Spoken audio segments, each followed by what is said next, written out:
John Higgins, Mortgage One. Happy Monday. So last week got a glimmer of hope on inflation. We know that inflation has been the number one enemy of interest rates lately.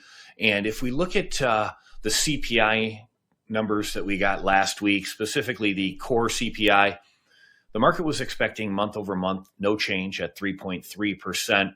And we actually got a tick down to 3.2%. So any bit of good news right now is great news for the market.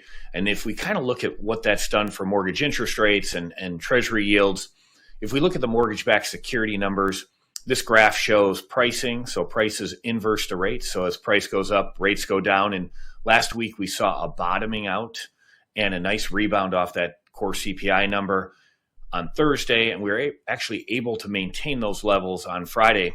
We know the market is closed today for Martin Luther King Day, so we'll see what the rest of the week holds for us. But the 10-year Treasury, also kind of going right along with mortgage-backed securities, hit a 12-month high, heading towards 5%, and really made an about face there and fell down closer to 4.6%.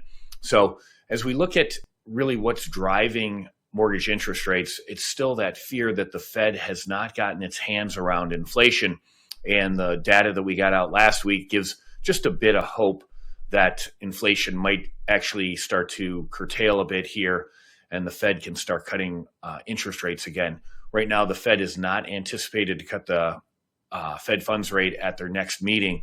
So we'll see what their statement is when they do have their next meeting, but don't look for any help from the Fed anytime soon. Have a great Martin Luther King Day.